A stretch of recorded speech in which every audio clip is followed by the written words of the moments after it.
Hey, and welcome to another episode. Have you ever wondered why so many promising startups crash and burn? It's pretty simple.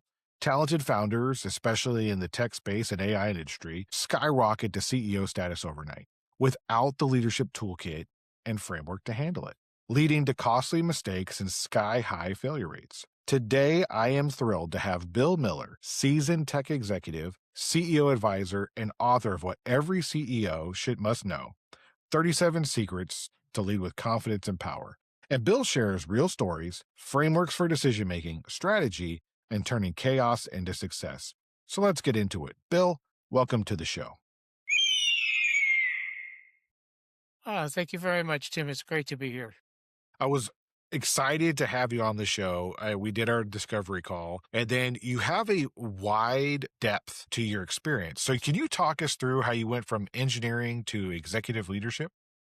It certainly wasn't planned, but it happened that way. Way back in the early 70s, I started in Massachusetts at the Foxboro Company in the process control world as an engineer and as a junior engineer to boot, because I went to Northeastern in Boston, have a computer engineering degree. And as a junior programmer, you fix bugs.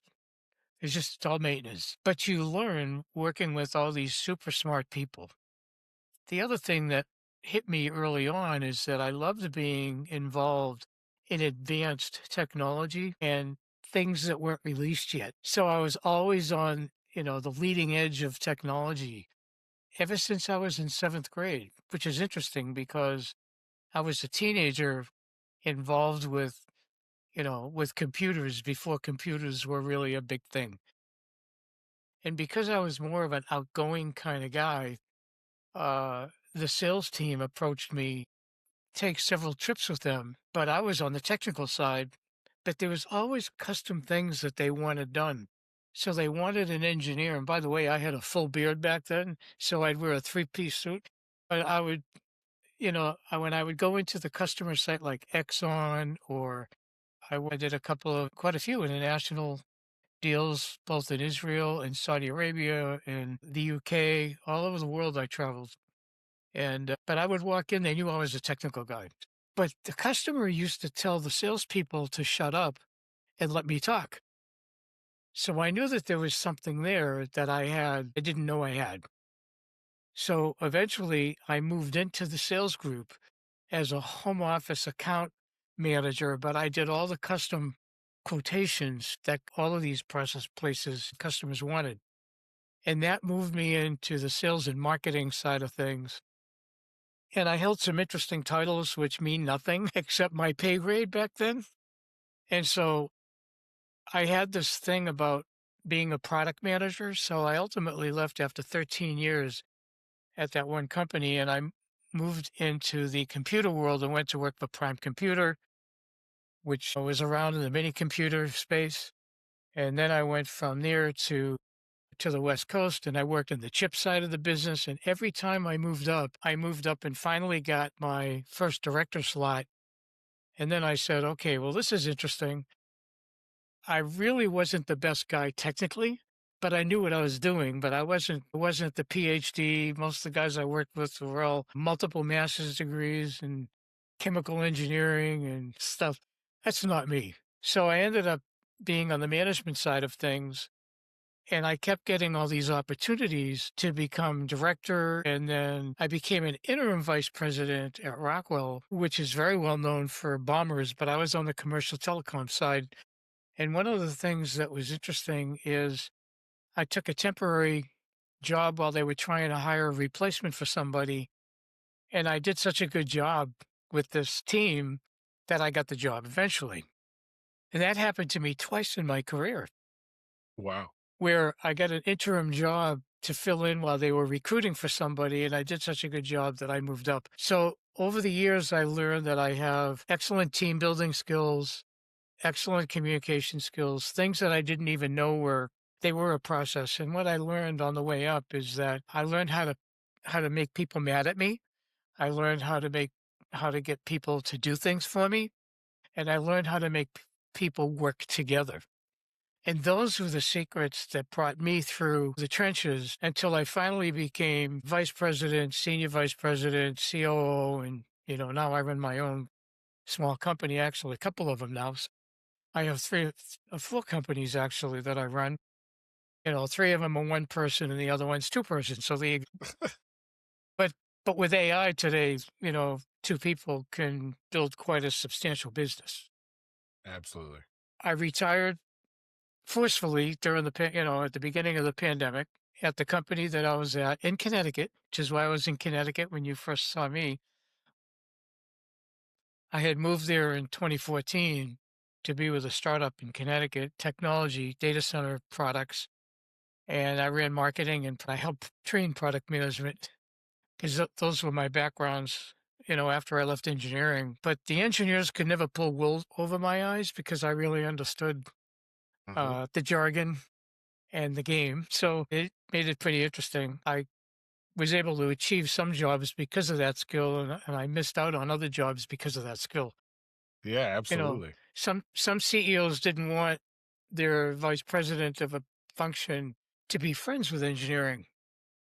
They wanted to create That friction. conflict on purpose, which is not my thing, but I'm good at it. I learned that over all those years because I know the jargon that people use to hide something or to promote something to get somebody on the same page. So I learned over all these years that it's a discipline and a muscle that you build, like how to deal with in conflict with another individual, how to get something out of somebody that nobody else can get anything out of.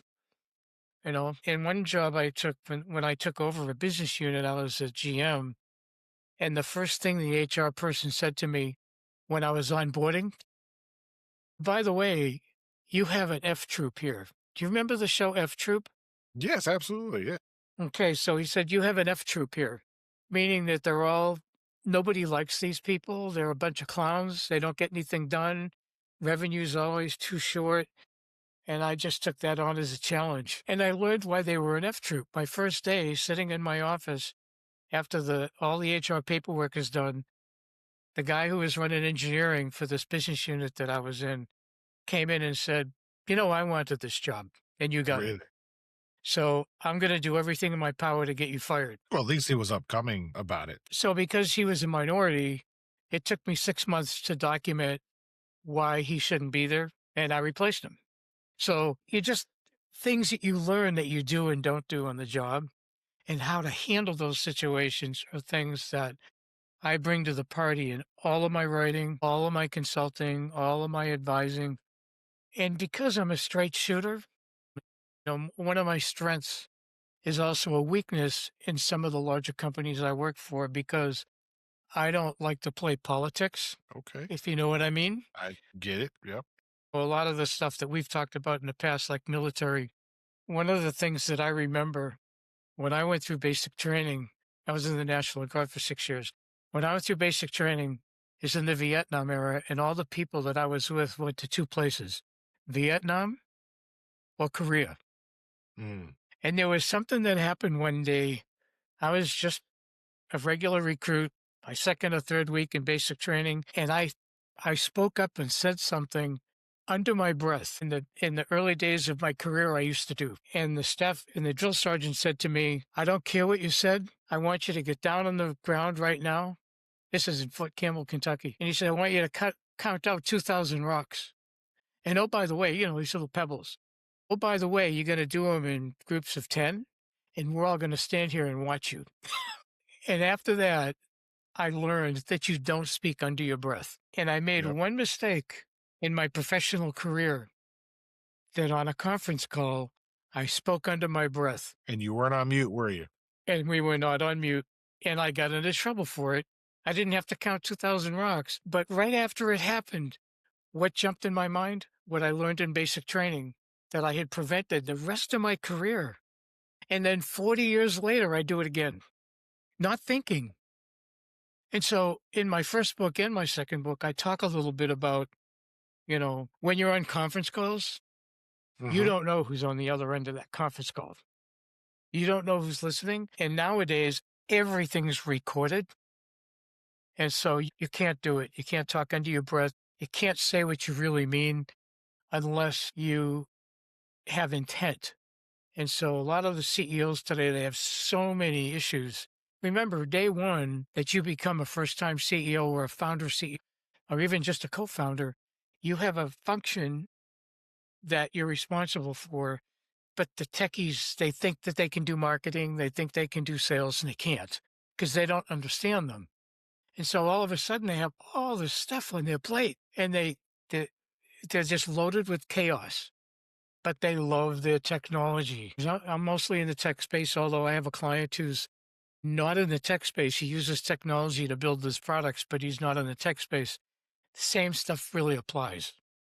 He came from the lead magnet of my first book. So the fact is that a CEO is a CEO is a CEO. And I love working with first timers because I know that they don't know what they don't know. And so this book, what every CEO should know, must know, 37 Secrets to Lead with Confidence and Power, that that book is designed for first time CEOs and founders and any CEOs stuck really to really understand that number one, they're not alone. And number two, there's a process they have to go through. And when I first started the book, it was what's the top mistake that CEOs make? How could they have avoided it? How did they recover from it? And how did they move forward? In that, there's a decision process. So there's multiple parts of this book that focus on decision frameworks and decision process. Because believe it or not, we all have a decision process built into our brains. We Mhm. have an automatic decision process. Yes, no, oh, I better learn more, whatever. We all have, I call it a decision stack in the book. So I hope that helps take you from how I got from the engineering days, which I still love, but I love to lead people. And my philosophy today is to help first time CEOs and founders not make the same mistakes that a lot of other CEOs, including myself, have made. I love how you brought in your military service to that because when you talked about not being able to talk under your breath and you had to pick up the rocks and how that tied, to something that happened 40 years later, that Mm. really goes back to the key term that you said. We all undergo a process when you become a first-time CEO. And you don't know what you don't know. And I'm a big proponent of Rumsfeld, where he says we have our known knowns and our unknown unknowns. So we don't know what we don't know. And the fact that you took the time to incorporate all your experience into one book to share it with people, why did you frame it with like 37 secrets? Was there a particular structure to that? Oh my gosh. What a great question. Thank you for asking that one. I started this book over 3 years ago. And as I mentioned earlier, I started with the top mistakes. Actually, it was the top 77 mistakes that CEOs make and how they could have avoided it and all of that sort of stuff. And it did help frame the structure of the book, the contour of most chapters. What's interesting though is after I started interviewing the CEOs and I would write a draft chapter, so I would interview them or they would fill in a form that I had on HubSpot. Mhm. So they would either fill in the form and then I would do a follow up call with them, or I'd do a Zoom call, record it, and write a chapter, and then send it back to them to make sure that it met with their approval because they had to sign a disclaimer. They're in a evergreen book right now, Right. and about a dozen of these CEOs use their real name, the company their mistake happened at. The other ones wanted to be protected because in some cases they're still at the same company and they don't want people to know it was them. So I had to Okay. protect them. I know every single CEO whose story is in the book. Some have worked for me, and I've identified that in a couple of places.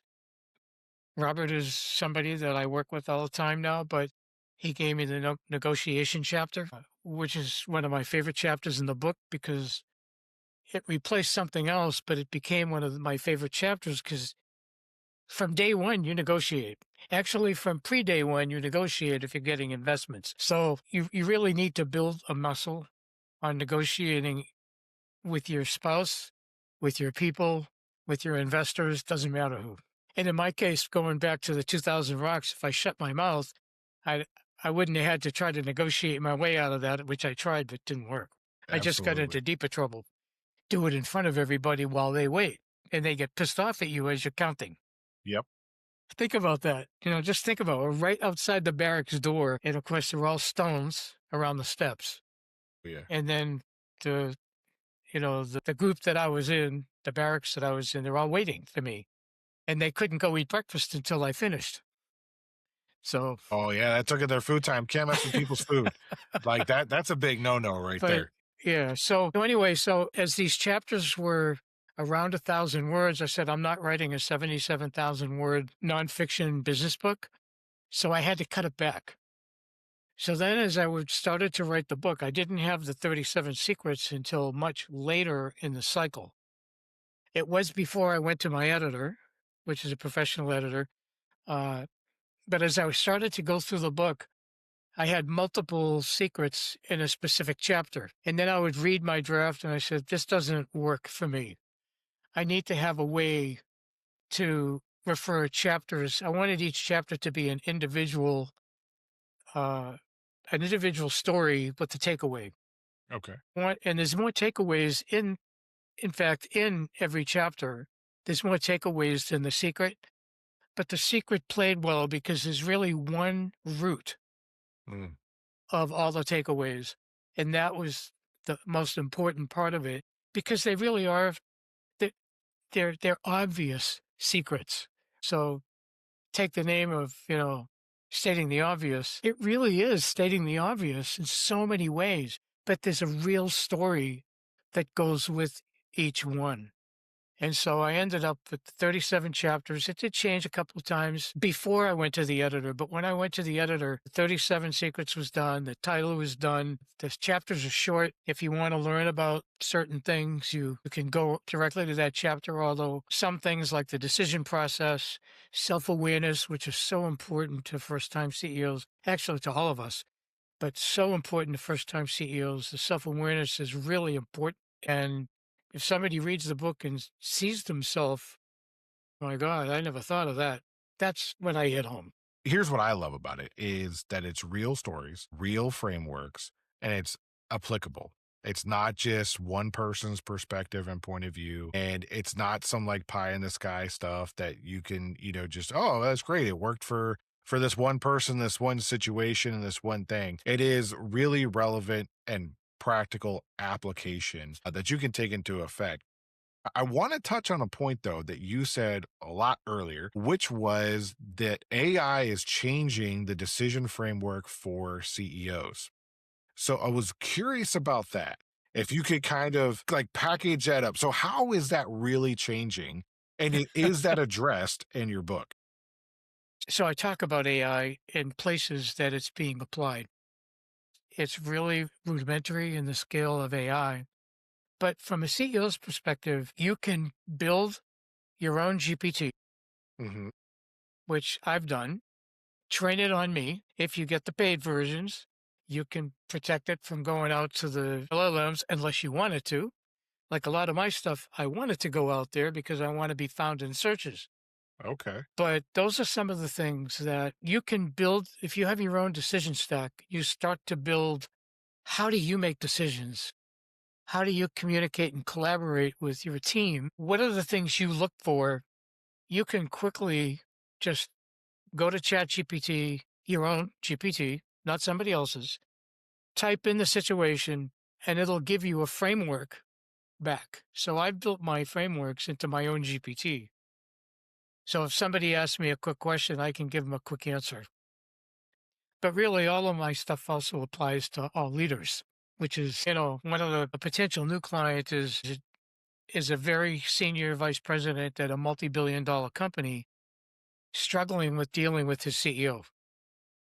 And I'm actually an ideal person to help him with that. And we've had some chats and I've given him some ideas. I don't ever mind having a complimentary call with somebody. AI can be applied across the business today. As Mark said in his AI futurist interview about jobs being replaced, the billions of jobs, I can tell you, based on what I'm doing with a startup, is um, not sure that we're replacing anybody. We could, because an AI voice agent, for example, that takes calls 24/7.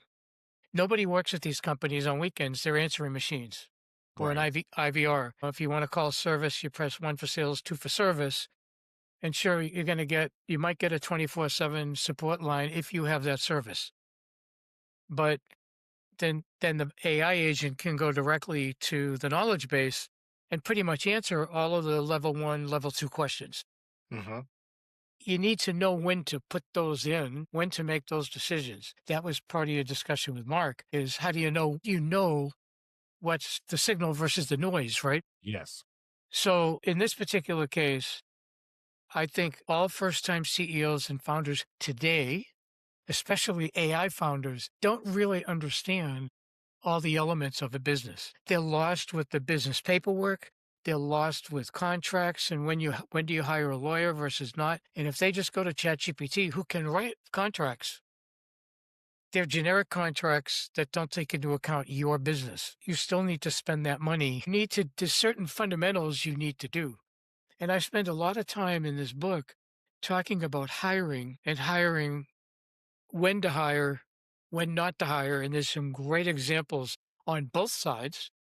Delaying the decision to hire was a mistake for one CEO, and hiring too soon was a mistake for another CEO. Hmm. And those stories are in the book with exactly what decisions they made, why they made them, and you need to learn from that. Which one are you? Which CEO are you? Which problem do you have that you need to solve? Then, when you decide you're going to hire, how do you do it? So, I do have a nice framework for hiring people in there that I've used very successfully. I learned the core of it from an HR consultant in San Diego who is just incredible at teaching how to actually qualify a candidate, how to take them through a structured process. And with the person that I was working for, I started as a consultant and then became an employee for a year. But we ended up uh, changing his gut-driven decisions. Like he would interview somebody and say, "I can control this guy. I'm going to hire him." And the rest of the team who interviewed him said, we don't want this guy. He doesn't have the chutzpah to to lead this organization as senior person." And the CEO said, "Well, I want him because I can control him." And that's the exact problem. That CEO, I had to say, he looked at me and said, "What do you think is my biggest problem?" And after his mouth came up from the floor, Yeah. uh, he said, "Explain." So I took him through several examples, and that was one. And let me tell you, he was so thrilled with how we did the process. After that, we changed the process. We used the book, The Who, which is a process, combined it with KPIs and scorecards for all the leaders, and it was public. Everybody's scorecard was posted. And Yep. so everybody knew who was delivering what. And then weekly, we could go through, did you get this done? Do you need any help? And all of a sudden, the culture of that company just changed overnight. Well, it wasn't overnight, but it seemed like overnight because everything just changed. It is. And you've mentioned so much in this episode. And I kind of want to dial it down Go ahead. to one person. If you're listening to this, and I'm a brand new CEO or I'm a brand new executive somewhere out there, what chapter in this book do you think that they should read first and why? I think the chapter on feedback is probably one of the first ones Why? because my book is primarily about blind spots. You don't know what you don't know. Hmm. And blind spots can kill a company faster than running out of money. So, because you can sometimes get bridge loans where you can't get a bridge loan for a blind spot. So, if you walk in, collaborate with the team, let's say you're hired as a first-time CEO Hmm. or even promoted where you have different relationships with the people that are in place, and now all of a sudden you're the boss. Build a feedback loop right out of the chute. Become a great listener if you're not already, and ask questions. as many as possible, and then listen to the answers. And I mean, really listen and build a feedback loop so that people know it's a safe, it's safe to provide honest feedback. Other people see your blind spots. You don't. So by building that feedback mechanism, Hmm. day one, you get a chance to find out more about the people. You get a chance to find out who's honest, who hides information, but it also helps you see your blind spots from the get-go. And as you're interviewing and answering people's input, you process it, you listen, process it, ask a few questions and get clarity. Clarity is critical. It's one of the four dimensions. Yep. When you get clarity and they have clarity, you're going to have a better working relationship. And you take those issues off the plate. That's day one. Because believe me, everybody's talking about the new CEO. Everybody, from the lowest level employee to your senior leadership team. So I want to get after something you just said. You said really listen. And I had a conversation with somebody about listening and really interested on your take on that. What do you mean by really listen? Okay. So there's hearing and there's listening. Okay. So let's take an all hands meeting, one of our favorites, where it's kind of like the president's delivery last night. It's a one-way broadcast. When you're when you're broadcasting, people hear it. But do they listen? Listen means you hear it and then you process it. So listening to me includes the curiosity and the courage to process it in your brain. How does it impact me? How does it impact my team? And from a CEO perspective, too many CEOs are know-it-alls. Even if you are, you don't show it. The problem is when you show it, then your ego comes out and nobody thinks that you're listening. So too many CEOs, and I know this for a fact, they hear it. They hear what people say, but they don't care. So they don't process it. They don't listen. So that's what I mean by really listen. You hear it, you process it, you make sure you take notes.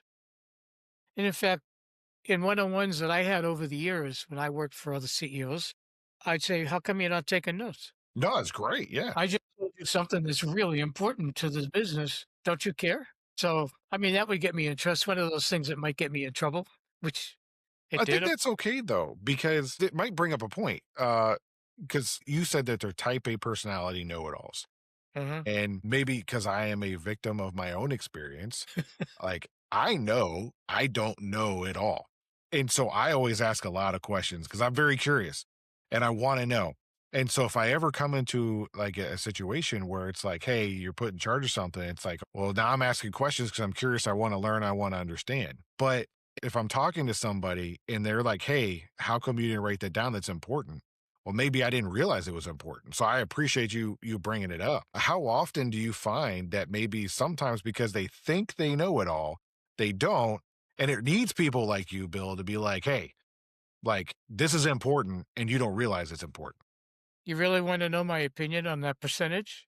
At least in my Wow. experience. I might be high, but I think it's 80%.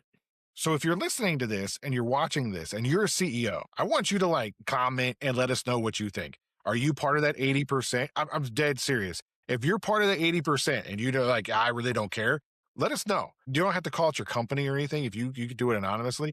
But if you do care, let us know too. I'm really interested in that statistic because um, I am sure that is the perception that they don't care. And I love the fact that you brought up that they need to listen and they need to internalize it and feedback to get clarity because clarity is so critical. Now, when you say clarity, what do you mean by clarity? Okay. So there's a chapter in the book called Clarity Over Cleverness. And it's about this one company I was at. It's a large division of a multi-billion dollar global corporation. And they hired a new CEO. I was the VPGM of a group, and she came in.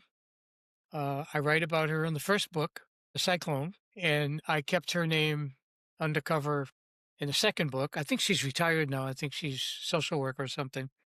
But I talk about her in the second book. She has some integrity issues. But when she first came in, her first couple of weeks trying to learn the senior leadership team, and it was a sizable senior leadership team, and we were an international company where we were the international because corporate offices were over in Japan. And the funny thing is that she started using all these acronyms and things and Mm, made up things. And we're all trying to understand her strategy and her direction.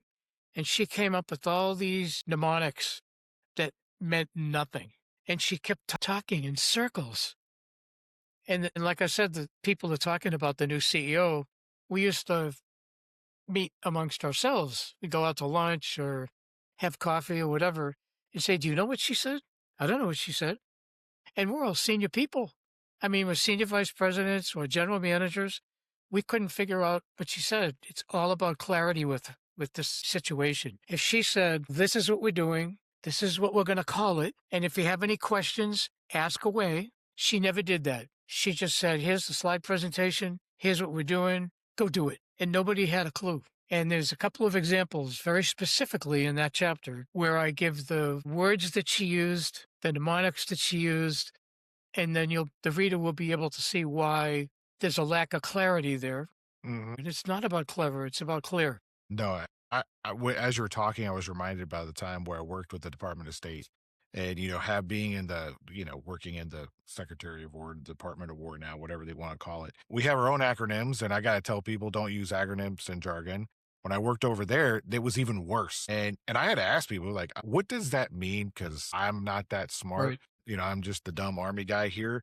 Like, what does that acronym mean? And I found out the people didn't even know; they just had used it like over and over and over again. They just heard it. So they're just repeating something they've heard and they don't even know what it means. So going back to your point, trying to be clever or sound smart is not that good. And you need to be clear and concise in your communication. So I really love the fact that you kind of hone that all together, Bill. I appreciate it.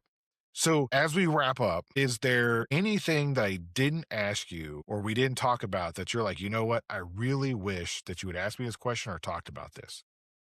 Wow. I knew you were going to ask that too. Because you do it at the end of all the other ones. What's me? I don't know. Years ago. So that's probably the only thing that I might consider asking because I like to ask that question. And the thing is, 30 years ago, I did not have the calm discipline under pressure. And one thing we haven't talked about here is you need to, if you want to prove to your team that you're a confident leader, you need to be able to manage your emotions, your emotional intelligence, and your power with calm. And it's such a simple concept that people can't handle. And, listening to, I forget her name, uh, the woman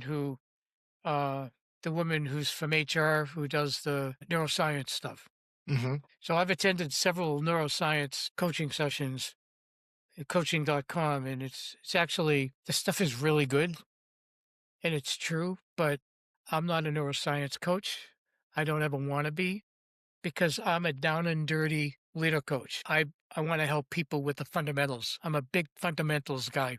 Yep. And I understand what she said by the way, when she was talking about ADHD. The flyboy, who's in my Yep. first book and my second book, told me on the first day that I got hired, and I came into his company through a venture capitalist who said, "We need to hire an adult here." He was an under 30 leader with ADHD.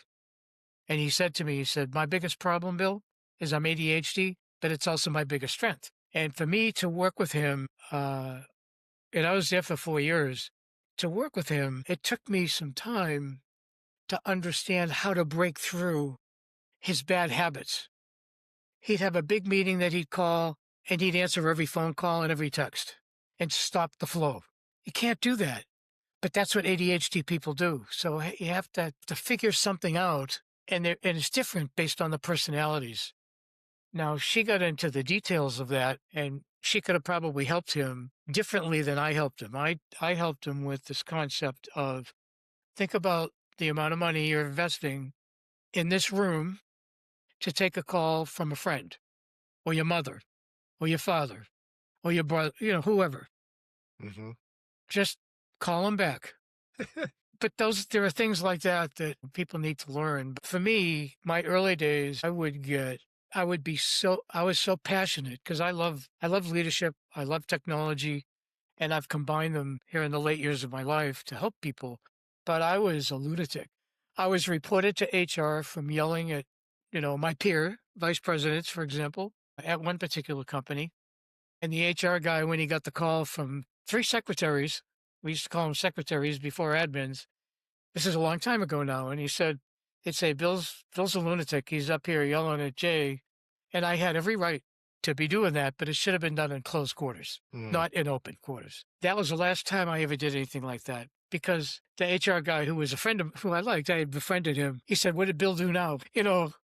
So it was not a big deal. I apologized to all the people and guarantee that I'd never do that again. And so I had to have a meeting with him and his team and explain why I got bent out of shape. But the Bill Miller today would tell the Bill Miller of then how to do it, like what I just told you. So those are really that's a that's my biggest advice and takeaway.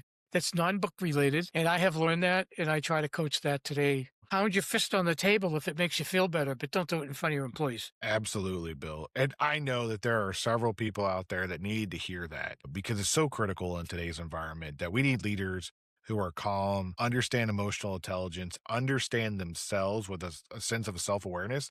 They don't like lash out and do that. Like you said, praise in public and criticize in private. Is a huge lesson that people need to learn. And if they haven't learned it, they will eventually by stepping on it a couple of times. And then also, hopefully, by listening to you before they get into that problem. Just like with your book, you want people to read it before they get into a crisis, before they get into a problem. Bill, I really appreciate you and everybody else stopping by and watching and listening to this episode. In the descriptions, you're going to be able to find all of Bill's stuff that you can get to his book and his website and all of his socials. So that way, if you want to reach out to him, and see what he's got going on and he has to offer, you can do that. So, Bill, thank you again for stopping by and sharing everything. My pleasure. And if anybody disagrees with anything I said, send me a DM on LinkedIn. I'm happy to have a chat with you. Thank you, Bill. Thank you so much. I appreciate it.